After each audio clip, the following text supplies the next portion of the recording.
welcome back to the Jac and Glen channel. I'm Jackie. I'm my husband, Glenn. He's my husband, Glenn. Hey, before we get started, make sure you hit the subscribe button, hit that bell notification so you don't miss any of our reviews. Tonight we're reviewing Married at First Sight, Season 16, Episode 18. What's our safe word? We got a safe word? Yeah, I'm almost out of the frame. Is the safe word. Mad about my big chair. Right, no. We can move the camera and put me in some more. You are in. No. Anyway, get all that empty space on your right hand side. Anyway, what's the safe word? We don't have no safe word. We don't need no safe word for what? Just act right. Oh, act right. You act right. No, I didn't say you. Oh. I didn't say you act right. I just said act right. Oh, I don't act right. Gosh. Anyway. So, where we starting at? I think Nicole and Chris, let's start there. Because they was like laissez-faire. Gotcha. It wasn't really much to them. We see Chris go hang out with his brother. And he tells us his brother's a life coach. So, he gives some good advice. So, he's trying to, like, you know, get some advice from his brother. And just let him know where they stand. And they go to look at some vintage cars. Yeah. That's pretty their little outing or whatever. Yeah, it was cool. It was cool though. Sweet museum, man. Mm-hmm. I like stuff like that. It was pretty interesting. So they talk about the fact that decision day is coming up quick. It's quickly approaching. Chris says he feels like Nicole and they're in a good space. Mm-hmm.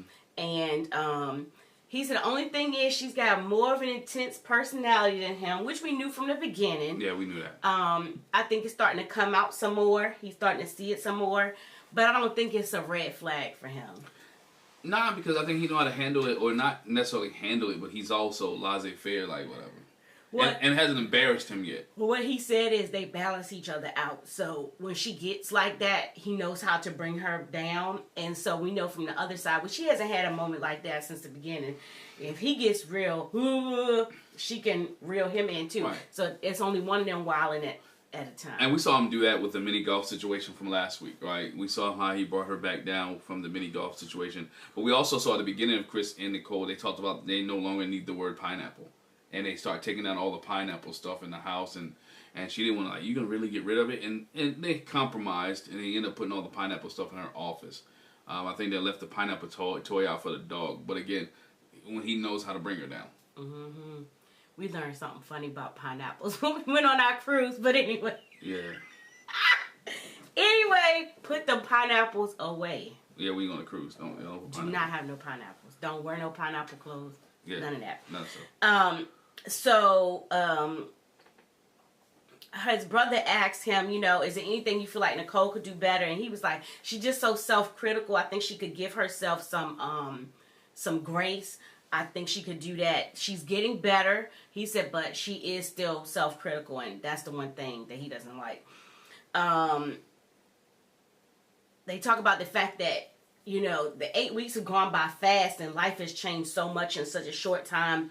And the question was, you know, can he see himself? Well, he has to answer the question, can I see myself with her for the rest of my life? And his question is, well, the happiness that they have right now, will it last? That's what he has to consider in going forward when it comes to decision day. Stop playing, Chris. You know you're not going to get divorced. Yeah, the happiness is going to last. I mean, they're not going anywhere. They're not going to do anything. So happiness is going to last. I think they'll be fine. Mm-hmm. We see her video chat with her dad, Mark. They talk about decision day. He says, you know, it's your decision. And again, here's the production. With the preview, it made it look like he was calling him a loser, but he wasn't. He was like, if he was a loser, if he was that kind of guy, then maybe I have something to say. But he's a cool guy. And in the end, the decision's up to you, is what her dad said. And so he was like, what can he possibly say? It's not like he's a total loser. Right. He likes Chris. Remember before, he's allowing Chris to call him dad now. They're in a good place, which is cool. Her dad said he's supportive of both of them. So he's supportive of them as a couple. He's supportive of Nicole. But he's also supportive of Chris because he's gotten a good feel of him. And, you know, they got a good little vibe going on. I mean, you also support him because he's treating Nicole correctly. And he's commenting, probably, from Dad's perspective, keeping Nicole out of his hair. Mm-hmm. You know, because he's taking control of Nicole. So. Mm-hmm. Her issue is that they again, they're trying to finalize the living situation after decision day. And she says it's frustrating because he's so chill about it. And it's like, either you do want to do it or you don't. Let's figure something out before we get to that point. She wants to figure it out before they get to it and have to make a decision.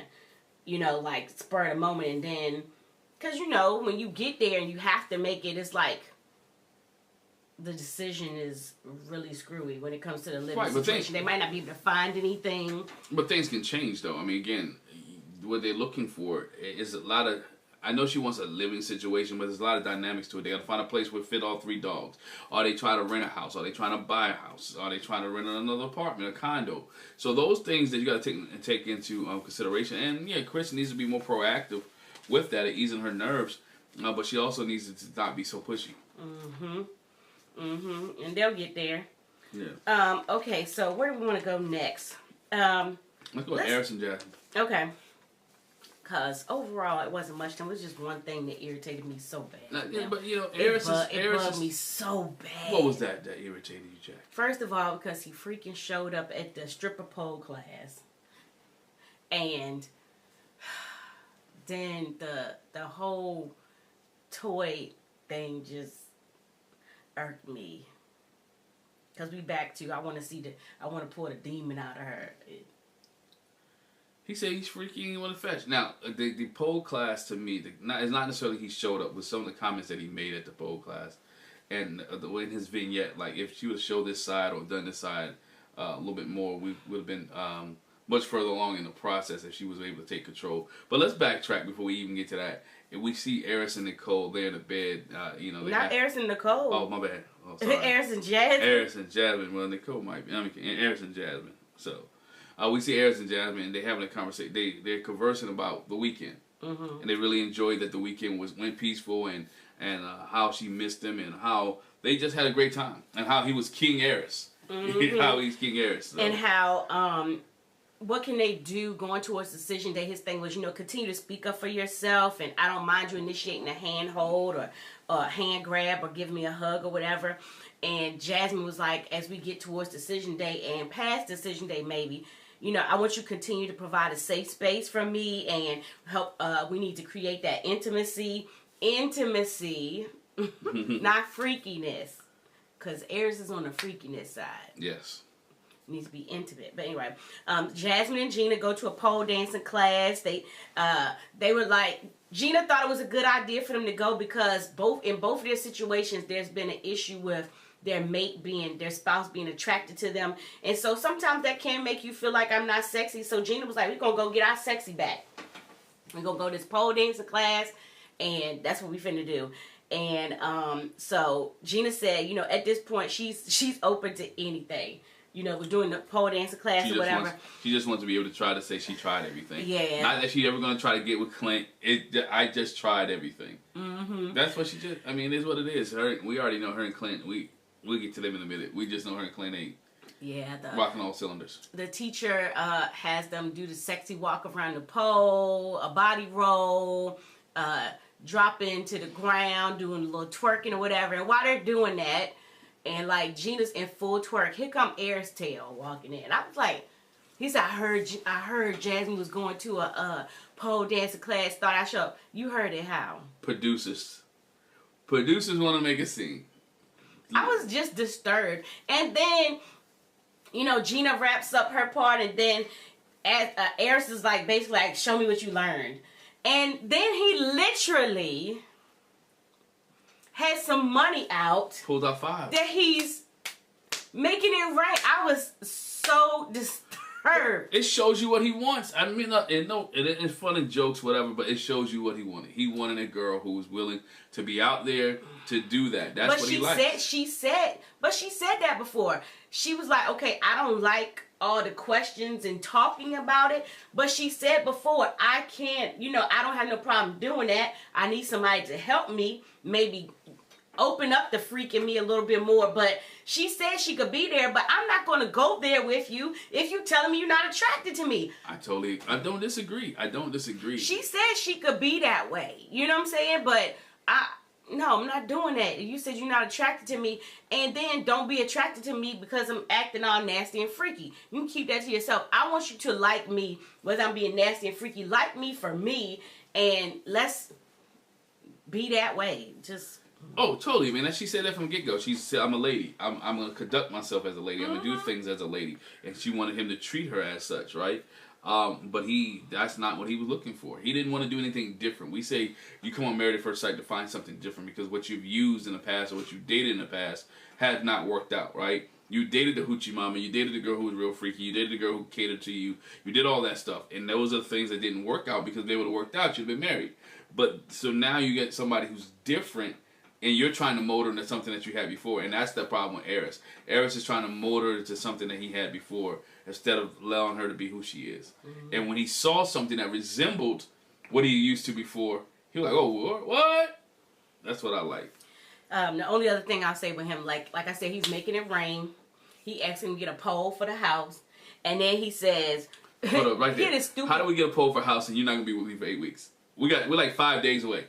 We're 5 days away. Why am I getting a pole for the house? And I know, and she has to know, that he's not going to be with her after decision day. I don't know. I really do think sometimes Jasmine is in a dream state right now. Yeah, ain't no. It's she ain't that blind. I don't know. But anyway, the other thing, they had a conversation, which I laughed. It was like, do you have to have qualifications to be a stripper, or can you just walk in and just get on the pole? He was asking the girl.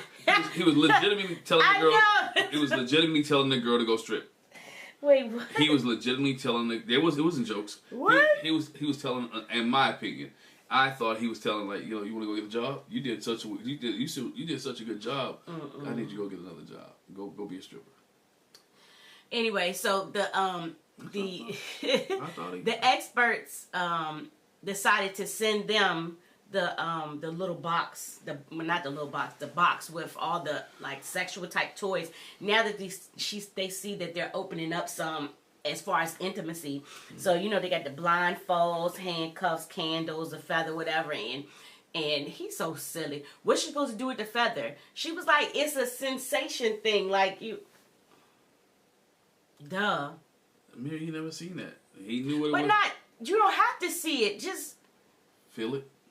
That too, but use your brain. The feather intimacy has a lot to do with your senses. That's for your sense of touch. He's never been there. He's a freak, but don't know. Anyway, but the one thing I was like, oh, that's nice. But I felt like he was trying to rile her up. He gives her a nice foot massage. She was like, oh, you look like you did this before or whatever.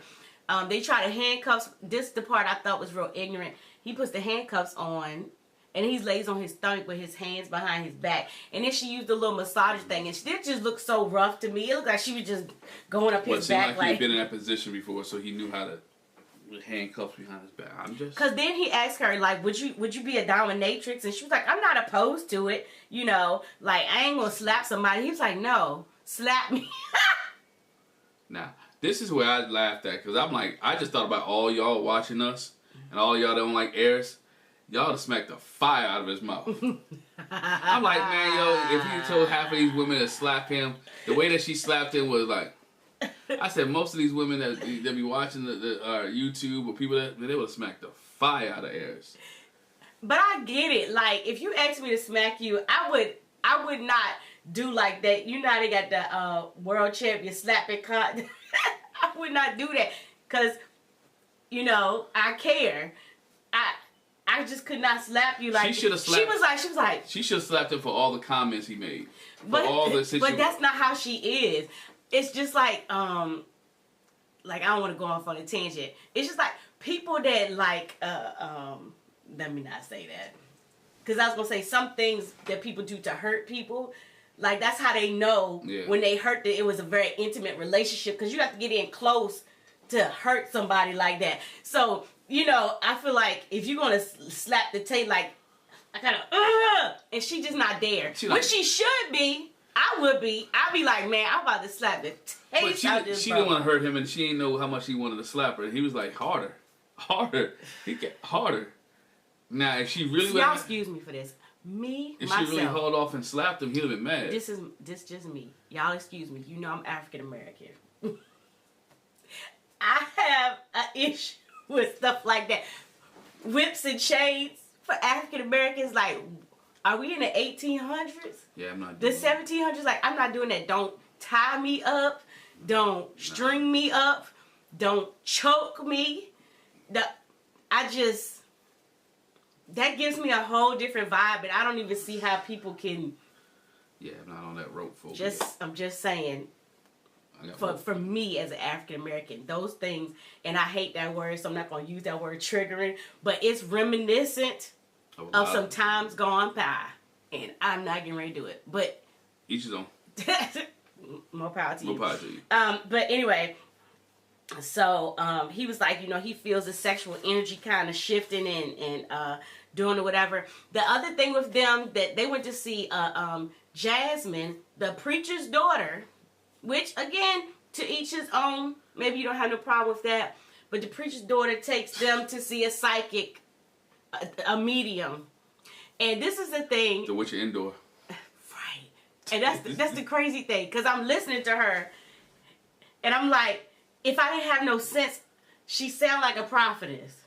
What she do? I mean, give she call. She sound like a prophetess, but it's just wrong spirit. Yeah. It's just. Because she read their whole card. She read, look, you've been holding a guard up. He wishes you well. He's a man of his word. Y'all got a good connection. I can see you and your great grandma. That's the part right there. Your grandma wants well for you. She actually likes this girl this time. She wants you to settle down. She tells Jasmine, be patient with him. He's got a lot of growing up to do. Like, she read their whole card. And guess what? None of these ever work when they go to Medium or Married at First Sight. Go back to Jasmine. They do not. Jasmine and Michael. Jasmina and Michael. Told him, nope, didn't work. These two, not going to work. And it was one more, I think, Haley and Jake, didn't work. So guess what? I'm not saying they wrong, but guess what? Didn't work.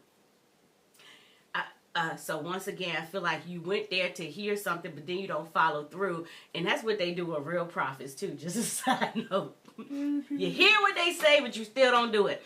So, but anyway, I thought that was interesting. Oh, but that's a whole but like you podcast. said, they're not gonna take the advice. He gonna hold them podcasts on prophecies and divination and yeah, I don't think so. Yeah, it's a whole bunch. So that's different. But that's us.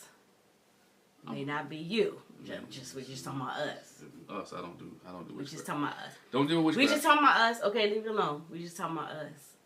You can do what you want. Burn all the sage you want. All right, so let's go to. Do we want to do Gina and Clint or Shaquille and Kirsten? Let's go to Gina. Shaquille Kirsten. I'm sorry. Shaquille and Kirsten. Kirsten. So we see Kirsten. She has a lunch date, whatever, with her brother. Yeah. They said they got a lot of catching up to do because they've been hitting and missing with people's schedules, work schedules, or whatever. It's been hard to catch up with each other. This work schedule situation. But anyway. Yeah, okay. Yeah, everybody got work schedules. I know. She says, they've been doing good, but the journey's had a lot of ups and downs. She feels like when they're together, they haven't had intentional conversations regarding decision day. Also, she says she doesn't feel that emotional and physical connection with him. It's like he's not trying to win her over. And, they talk about him doing a lot. Her and Kirsten and her brother talk about he does a lot. He's got work. He's in school. He's trying to do the marriage thing. It's like he needs to find a good balance. He has to find a way to balance. I agree with that. He does need to find a balance. But she wants somebody to cater to her 24/7. Yeah. She wants to be the pampered princess. And that's not Shaquille's thing. Right, but at the same time, you're in a married at first sight process. So you're going to have to do more than you would in regular dating. Correct, but he's turned off by her because she's not doing a lot of things that he desired for her to do. They both want each other to do more, and they're not communicating to each other what more is. And so she's not giving him the support he needs for him to give her the support, the hugging, the caring, the kissing, the pampering that she needs, according to her. I don't disagree because you don't see Shaq doing too much. Yeah, Kirsten says that, you know, Shaquille tells her that he's happy, but in order for them to continue, like, he's a family person. He wants to be around the family. They have not had no time to figure out time that he can meet and talk to Kirsten's family. And she tells her brother that I gotta set up a time for him to talk to Daddy. And he was like, make sure he right before you bring him around Daddy, because like Daddy is the judge. He gonna be like, you know, all checking it out or whatever. At this point, you already married to this dude. So regardless of, if y'all doing well, regardless of what your dad says, it should be. And I think that's the issue. She does think Shaquille is right. And she doesn't want to bring him around Dad because there's her dad gonna try to read Shaquille. Maybe he's not masculine enough. Maybe he's not taking care of her enough. You know what I'm saying? And so Dad may be like, I don't like him. And again, she's Daddy's girl. She gonna listen to her dad. She tells her brother she's still on the fence. She says she's not feeling it 100%, so she doesn't know what decision she's gonna make at decision day. We see Shaquille have a video chat with his friend Sherman, and the question is, okay, how are you doing mentally? And Shaquille's like, I'm about a 6 to 7 out of 10. You know, I'm still trying to balance. He acknowledged with his friend, I'm trying to balance school and work and my marriage. You know, we have a few days out from decision day, but he says we're in a tricky place. You know, we're growing, but the question is, are we growing together? What? If y'all are growing, how are you not growing together? Because he's growing on his own. But you're not growing then. And to say we're growing, yeah, no, y'all aren't growing. Then they're growing in certain areas.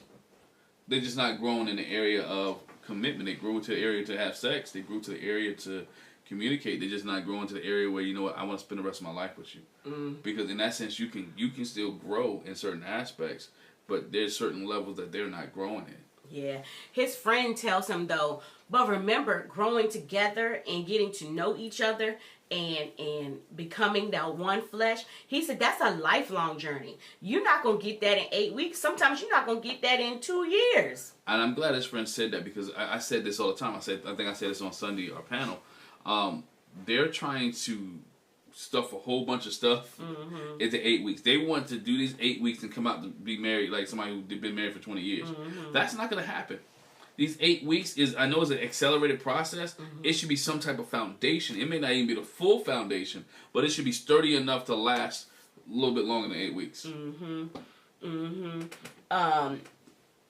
He talks about the fact that they talk to his family often, but again, he hasn't met her dad, and he just wants to understand the family. Like, you know, why is it a reason why you don't want to be included with your family? Why we can't sit down? Like, what's the problem? Later on, we see them together. He fixes her breakfast for dinner. She jokingly says, "Are you trying to fluff me up? I put some weight on. I was with my brother earlier, had chicken and waffles, so I'm not really all that hungry." And she tells ate pancakes. She tells him, yeah, she ate one pancake that Shaquille made. But she said, you know, I talked to my brother about where we are and invite my family over, and so I invite my family over to eat. And it's like Shaquille's like, why did it take so long? She was like, you know, people are busy with their schedules, and him was like, people be busy, but you make time for what you want to make time for. Time for what you want to make time for. So why are they not making time for it? I feel like it's showing like a lack of support for your family, for you.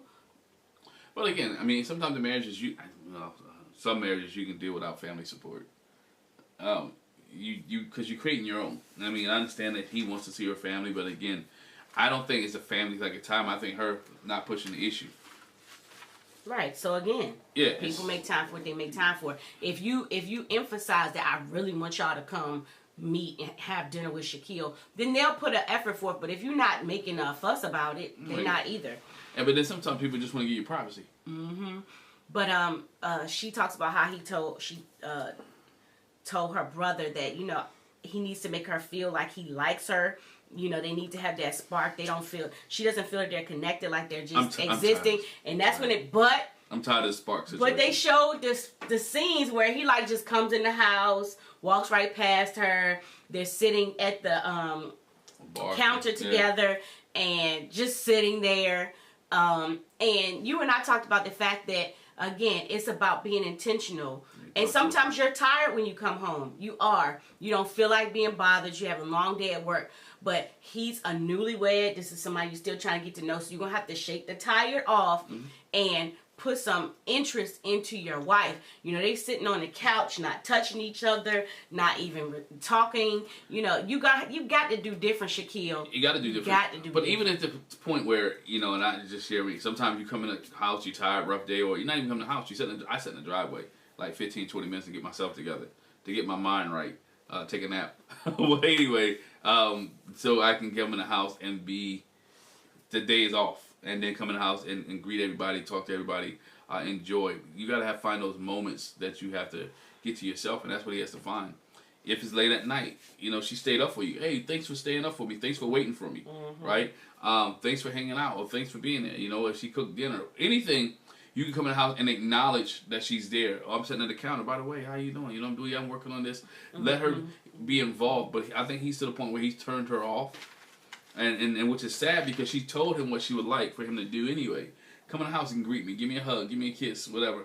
Something has turned him off, and I think the lack of being around her family and the lack of her support for him has turned him off. The one thing we see with them from the beginning, they talked about how their faith was a big thing, but we finally see them go to church, but they must have went to church by themselves because there was nobody there. No, they obviously were there with people. Right. I thought it was cute. They got dressed up and they both had blue on. I was like, oh, so Man, y'all gonna go to church. I know you gonna go to church in the same color. No, I think what it is too many people that they had to try to get sign off waivers to be put in on video or whatever. So that's what had happened.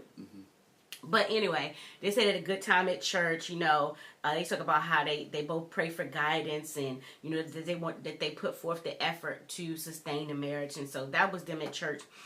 Then we see it's time for her family to come over for dinner. And the only person that came over was her mama, Lavonda. And he was like... Fail. Big F. Epic fail. Epic fail. That is a totally fail. His brother couldn't get out of work. Understand that, but... Daddy didn't come. Now, what's Daddy's excuse now? Well, Daddy won't gonna come. But what I'm saying, though, he should have. That's been the time you invite him. The mama's there. You invite the daddy, too. My question to her would have been like, did you invite your dad? Please invite your father. Okay, and if dad says, you know what, I don't want to be on Married at First Sight, I don't want to be on TV, I understand that. Somebody else's dad was like that, right? I don't want to be... Good, then give that answer. You know what I'm saying? But she has not given this man anything. He didn't want to take a COVID test while he didn't come to the wedding.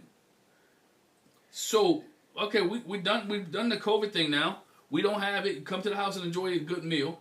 So what is it? if it's TV, let me know. Okay, I don't want to be on TV. Cool. Cameras, I'm going to see Kirsten's dad, and he doesn't want to be on television. Done deal. A mess.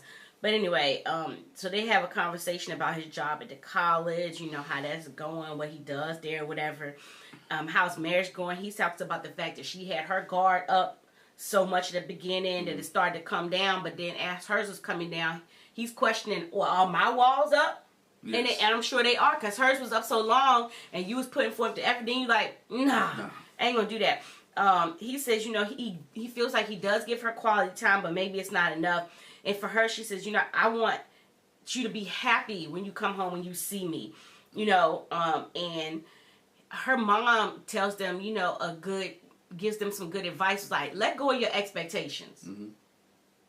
Let go of your expectations or how you thought it would be.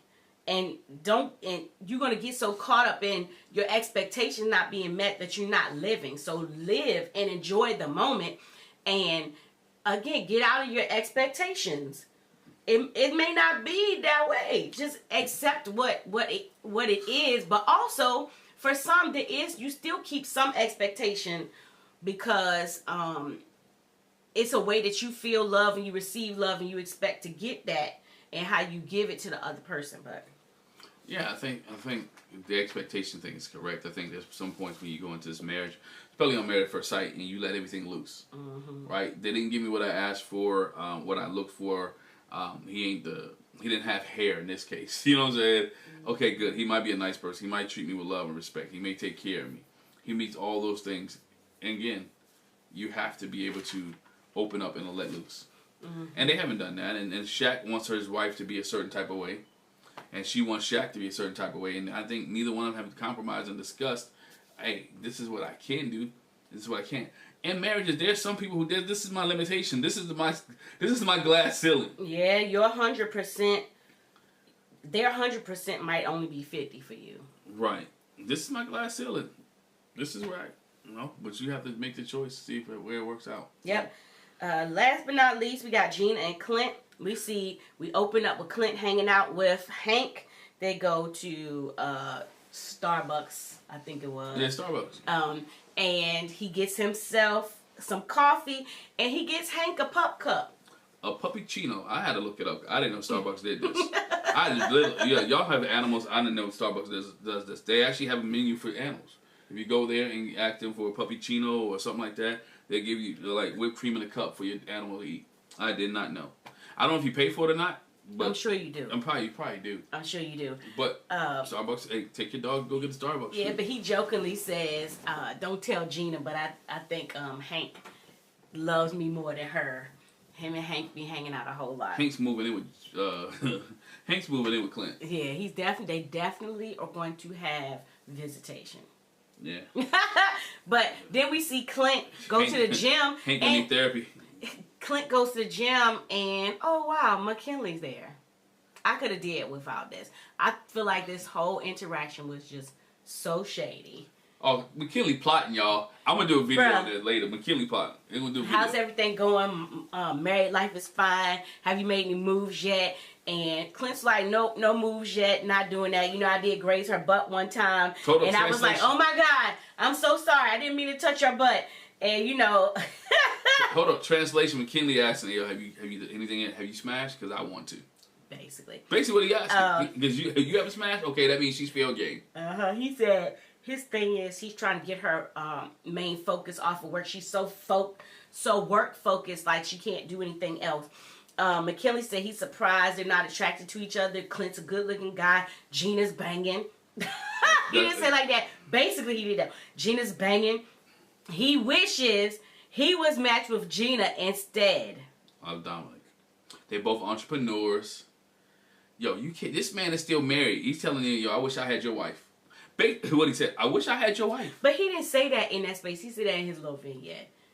But he said it to Clint other ways. But anyway, so the conversation is, McKinley, have you been dating? He was like, yeah, I've been dating. Didn't be anything special. Basically, I've been playing the field, trying to figure it out. I'm not married no more, but I can't say I was married before. That's something I could share now. Their divorce went by quick, didn't it? 14 days. 14 days. Anyway, Clint's like, how do you see the future? Is what McKinley asked him, and Clint was like, I still see myself sailing, and I got my little sailing things going on, so I'm getting ready for that. If Gina's in the future, great. If not, it is what it is. Mm-hmm. So then we see Gina takes Clint for a haircut to a barber, Marlon. She want to clean him up a little bit. He said it's the first time he's had a haircut, professional haircut, in 8 years. In 8 years. He take care of himself. He's taking care of his own self. He trimmed his own edges. Ends, you mean? Ends. See, y'all know I don't. Yeah. But Marlon does a good job on his haircut. Clint's thing is I want to kind of pretty much maintain the length. And so what he does is he just kind of tapers it up. The cut really just gets rid of the dead ends, and Gina's like, oh, now you got some swag. You're looking good or whatever. I was like, oh my God. Translation, now you clean. That's what it came across. That's what it came across as. Anyway, so then we see Pastor Cal and Dr. Pepper come visit them to discuss some concerns they have and help them, navigate through what they've been struggling with. And so Dr. Pepper's like, what have you done to be more intentional since the last time I saw you? And he was like, Clint was like, we had a birthday party. We had a good time doing that. Dr. Pepper was like, did you watch the movies I told you to? And they were like, No. no. Clint's like, we didn't have time with the retreat and everything coming up. And you could have watched the movies on your phone. Dr. Pepper was like, I need you to watch the movies. Because both of y'all are highly rational people, but I need y'all to be emotional at this point. I need y'all to get some emotion. So I need you to watch the movies. Tell me you're going to watch the movies. We're going to watch the movies. I don't think, did she say what movies it were?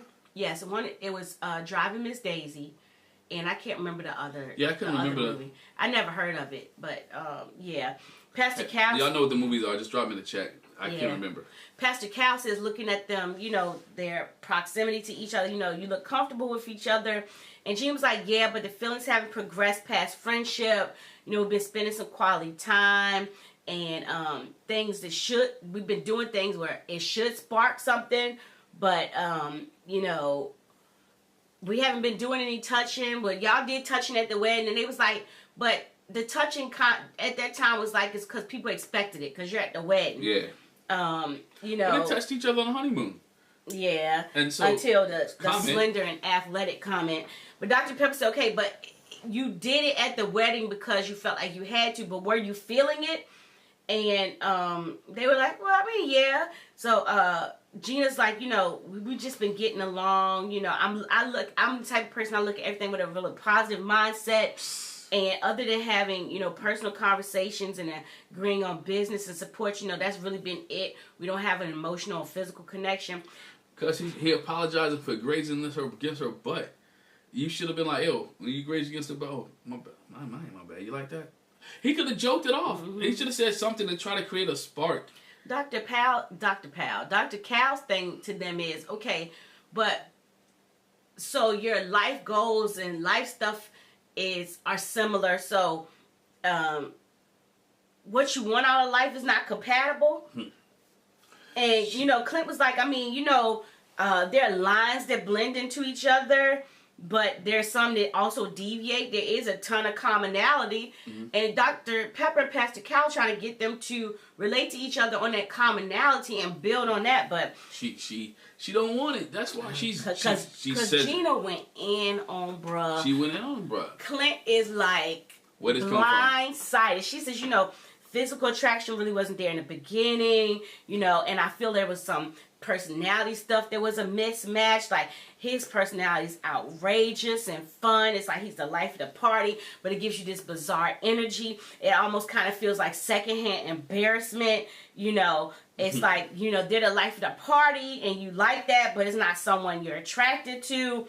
And she says, I've never felt like a wife. In this process, I've been waiting for that initiative for someone to go that extra mile and treat you like a wife. But, with there not being any physical attraction, why would he go that extra mile? And so, hold up. You answered your own question. If there's nothing there for him to treat you like, how would he not treat you like a wife? Why didn't he treat you like a wife? Because you keep telling the man there's nothing there. Mm-hmm. I'm not attracted to you. So why would he go the extra mile? Again. But he said he wasn't attracted to her too. Right, and what I'm saying is that. But I think she's more stuck on it than him. He didn't say it until she said it. Mm-hmm. And so he's like, oh, you're not attracted to me, I'm not attracted to you, so let's keep it moving. Pastor Cal asked her, okay, if he had been intentional and treated you like a wife, what would have happened? She was like, I don't know. It never felt like he was actively pursuing me. Because you didn't give him a reason to actively pursue you. You was like, no, not feeling it. But he says, he's been cooking for her. And she said, but I don't feel like you've been cooking for me. Because you got to eat, too. You cooking for yourself. So I feel like that's been more for him. And Pastor Cal said, what could he have done then? Mm-hmm. Gina was like, I don't know. It seems like intentionality like you would do for anyone. So Pastor Cal again is like, so what could he have done different to show that it was just for you? Nothing. Again, she should just say nothing. He could have done nothing. I was checked out since the slender and comment. I was done. It was nothing that he could have did could change my mind. I'm riding this. I'm staying. I'm pulling a Marshawn Lynch. I'm staying here so I don't get fined. I'm doing all this other stuff. There's nothing that Clint could have did to change my mind. And Clint is so offended. Clint was like, I'm offended. She done came off with this crazy info. Where did this come from? She's talking about stuff that she hasn't even talked to me about. She just changed Clint's decision. I think Clint was going to say yes. I think he might have. But now, that dude is saying no. with a capital N. Mm-hmm. Because again, she kind of rolled him underneath the bus, threw him out there, and didn't have any explanations of what he could have did to do anything different. He's treating y'all, have great conversation, y'all interact with each other, y'all have fun. That's what husband and wife do. What, you want to bring flowers every day? You want him to give you hugs every day. You're at your job every day. He even stopped by your job to visit your co-workers and hang out with you guys. He's just freaking got a haircut for you. He got a haircut. He's done all the things to appease you, but my question, what has she done for Clint through this whole show? What did she do for Clint?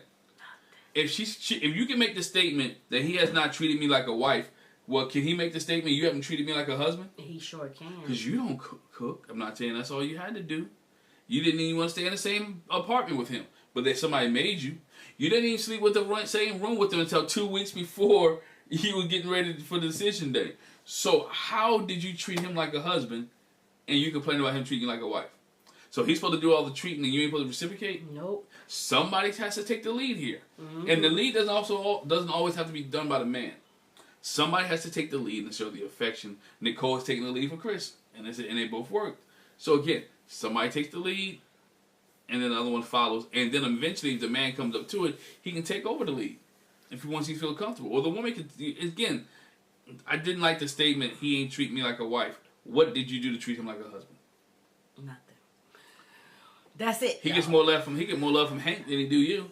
That's it. Can you sign the papers and give give Clint Hank? Because really think about it. How does she take care of Hank if she's at work all the time? That's why Hank loves Clint. Clint's taking care of Hank. Clint's taking care of Hank. Hey, make sure you hit the subscribe button, hit the bell notification, so you miss any of our reviews. Appreciate you. Thanks each and every one for rocking with us. Make sure you leave a comment in the comment section below, and we'll talk to you guys a little bit later. Peace.